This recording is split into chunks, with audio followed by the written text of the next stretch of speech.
I mean, when I first got into drum and bass, I was just, I never kind of set out to be superstar DJ or big producer or anything. I mean, it was just purely wanting to get involved in the music in any way possible. So I bought some decks that were like really ropey. They were just kind of nailed to like a wooden board and used as like a portable wedding DJ kind of thing. The chimes at 2 p.m.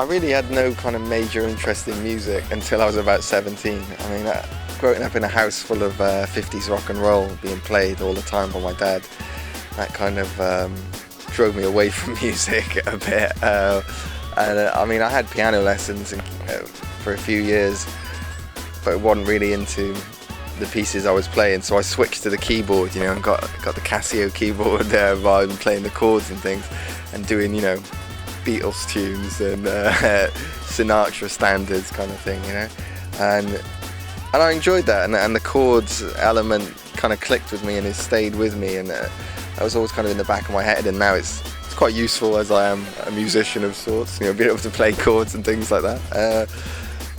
But yeah, really, I just listened to film soundtracks. That was the only kind of music I was really into, and yeah, it wasn't until I was 17 and I just started hearing some drum and bass from people I met in college and my sister. Sorry, there was someone in the bush behind me. I got a bit nervous. It's a young man. I'll be back in a minute. I was playing around with making tunes on the computer, and I was also writing lyrics and MCing, and then I started putting on small nights in Cardiff, so I was just trying to get involved in any way possible. I was just kind of consumed by the jungle scene. And then the more I did that, the more I kind of refined what I was doing and realised what my strengths were and what I really wanted to do. So promoting, blooming hard work, not that one on the head. MCing, I'm not quite cut out for it, let's face it. Oh, that was a nasty noise. See, that's what I sounded like when I was MCing. But no, I mean, I was MCing in like a hardcore metal band as a means to an end. So that was a good experience, but quite scary and bizarre. But I have actually MC'd for like Groove Rider and Marquee before I was known as High Contrast, and I don't think they remember. So maybe they do now. I don't know if they're watching. But yeah, we won't go into that. No. My MC name was Mondo Kane. I used to be called Mondo Kane when I was DJing and MCing. The first gig I ever played out was at an under-18s night in Newport, and this was like, on a lineup with garage and R&B DJs, But the kids wanted some jungle, definitely, and I went on, I started playing, and it went really well. The kids were going off. They were going off so much that the promoter came over and said, "Can you stop, please, because it's getting too rowdy." But I just thought, oh yeah, I'll DJ and I'll MC at the same time. So I had the mic and the headphones on and was getting into a bit of a twist with the wires.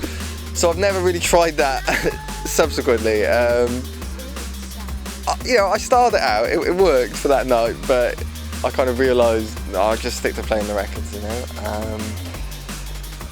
And I kind of felt that Mondo Kane was a bit of a mouthful and just a bit weird for a name. And I actually came up with High Contrast on Christmas Day in the year 2000. Hi, this is High Contrast, I'm feeling high, I'll take you higher, high. Okay, yeah, so I was kind of out and about in Cardiff, involved in the drum and bass scene in various ways, and then I got offered a job at Catapult Records, and that was a kind of a big step for me, kind of putting me at the heart of things in Cardiff. So yeah, working at Catapult, it also helped being surrounded by all these different genres of music, because up to that point I was just pure drum and bass head, and it was all I was listening to, and I used to do people's heads in the car, because that's all I'd be playing all the time, and at parties and things, you know. I was just so kind of consumed by it, so it was good then going to Catapult and getting an education in different genres of music, and that's when I really started to buy in house and techno and broken beat stuff and older stuff from the 70s, and yeah, it's just, I mean, it's just a good musical education working in a real record store, and also helping you know, develop socially, meeting people in the record store. You meet all kinds of cats from different walks of life in there, you know. It's some interesting things going on, bit of drama, you know, and so yeah, it was a good, just good for me to develop personally, you know, working in that store, and getting on with the people there. And it was in that store that I started to take in my mini disc recorder, and I'd be playing music I'd made at home in the store and just kind of putting it on in the background as a way of testing it out and seeing what people thought, and you know, pretty much straight off the bat people were like, oh, what's this tune, can I buy a copy of this, you know. So I was like, oh, okay, maybe I'm onto something, you know, people are wanting to buy the tracks that I've been making.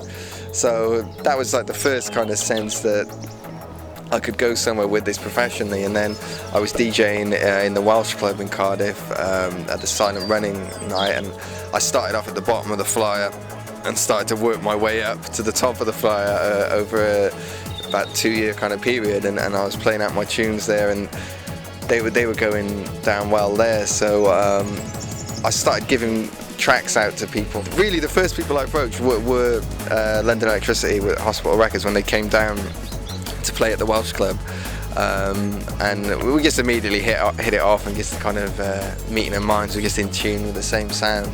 And they came in the record shop the next day and we were chatting, and I said, you know, I make tunes as well, and I was playing some stuff in the store, and they were like, oh, okay, yeah. And so I sent them a mini disc, and they liked that. We said, have you got anything else?